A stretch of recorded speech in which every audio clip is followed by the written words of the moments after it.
नमस्कार, मैं आरती पाटिल उत्कर्ष न्यूज़ में आपका स्वागत है।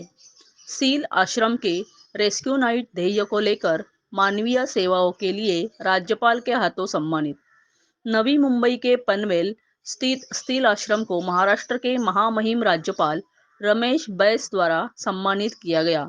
महाराष्ट्र अल्पसंख्यक आयोग के पूर्व उपाध्यक्ष अब्राहम मताई के नेतृत्व में अंतर्राष्ट्रीय हार्मनी फाउंडेशन द्वारा आयोजित एक कार्यक्रम में सील आश्रम के संस्थापक संचालक फादर के एम फिलिप एवं सह संचालक फादर बिजू सैमुअल को एक शानदार कार्यक्रम में मदर टेरेसा मेमोरियल अवार्ड से सम्मानित किया गया।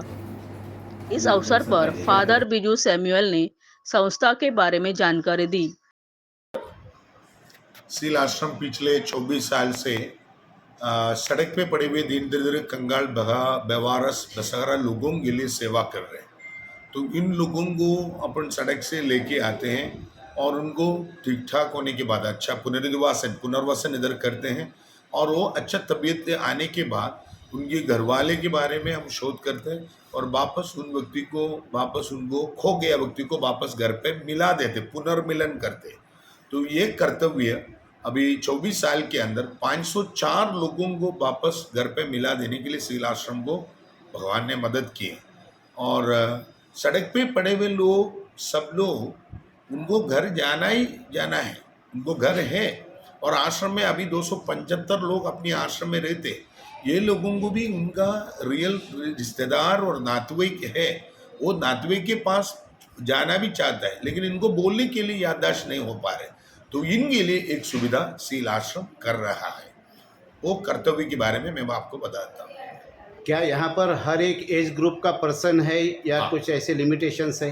हाँ सर, इधर नवजात शिशु से लेकर 80 उम्र तक का वरिष्ठ लोग इधर आश्रम में रहते हैं। नवजात शिशु बोले तो अपना जो रास्ता में पड़े हुए गर्भवती महिला लोगों को पुलिस ने अपने आश्रम में लेके आते, तो उनको अपन वैदिक परिचरण दे रहे और प्रसूति हो रहे, वो बच्चा और माँ आई और बच्चा हमारे आश्रम में रहते हैं और उनका रिश्तेदार सही सलामत रिश्तेदार मिले तो वो माँ को वापस जा सकते, बच्चा इधर बड़े हो रहे हैं। वैसा विभिन्न उम्र की लोग इधर आश्रम में रहते हैं।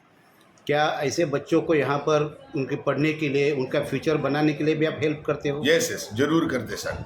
जो बच्चों, छोटे छोटे बच्चों से जो नर्सरी क्लास से लेकर अभी अपनी आश्रम की बड़ी बेटी BCom final year degree final year कर रहे हैं और 3 बच्चों लोग अपना डिप्लोमा कोर्स होटल मैनेजमेंट में कर रहे हैं।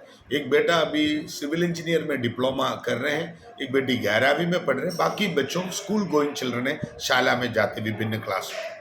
तो क्या इन बच्चों का फ्यूचर ऐसे भी रहेगा कि ये जब अपनी दुनिया में बाहर निकल जाएंगे तो आश्रम के साथ अटैच रहेंगे या उनकी दुनिया फिर अपने खुद बसा सकते हैं? जरूर, हमारी आशा अपने बच्चों पूरा संतान अपने आश्रम से मिलजुल कर जुड़े सेवा करें और जो बेटी लोगों को हमने बड़ी ग्रोन अप बेटी लोगों को शादी करके भेजा, वैसा 4 बेटियों को शादी करके भेजा। उन्होंने परिवार समेत उत्तर भारत में और इधर अमरनाथ में भी लोग रहते हैं, उनके बच्चों के साथ परिवार समेत रहते हैं। वो मायकर घर में आते जैसा छुट्टी के समय पर आश्रम में विजिट भी करते हैं।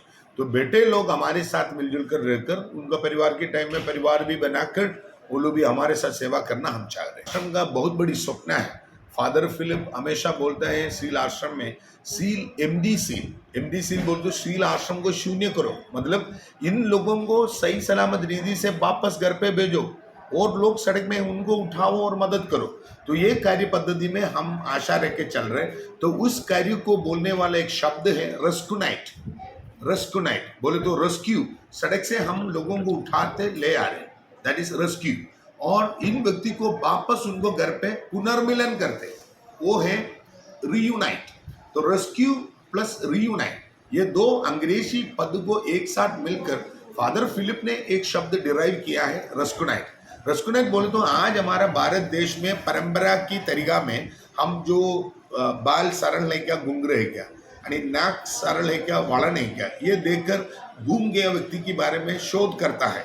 लेकिन अभी हमारा भारत देश एक डिजिटल इंडिया हुआ है, टेक्नोलॉजी की विकासित और प्रगति आया है, वो हिसाब से हमें डीएनए की तरफ से एक व्यक्ति की डीएनए ब्लड टेस्ट करा के डीएनए की तरफ से खो गया व्यक्ति को ताबड़तोड़ घर पहुंचा सकता है। दूसरा है बायोमेट्रिक, आधार इंडिया बायोमेट्रिक, हमारा 10 उंगलियां और अपनी पुतली डालेगा तो एक व्यक्ति की पूरा कुंडली मालूमात हो रहा है, तो उस माध्यम द्वारा हमें एक व्यक्ति को, खो गया व्यक्ति को जल्दी घर पे भेज सकते। तीसरा है आर्टिफिशियल इंटेलिजेंस, निर्मित बुद्धि, आर्टिफिशियल इंटेलिजेंस का एज प्रोग्रेशन, जो 3 साल में खो गया बच्चा 35 साल में क्या रूप आकार में दिखेंगे, और ये टेक्नोलॉजी के हिसाब से विकसित करके अपने एक व्यक्ति को जल्दी से जल्दी घर भेज सकता है। इस कार्य पद्धति में रेस्क्यू में सील आश्रम बहुत आशा रखते, प्रयास कर रहे हैं। एक रिसर्च सब्जेक्ट है ये कार्य, फादर फिलिप की अगुवाई में सील आश्रम में करते रह रहे हैं।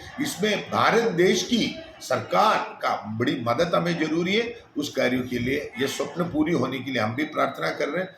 हम एक साथ मिलकर हमें इस प्रकार लोगों को जल्दी घर भेज सकते हैं।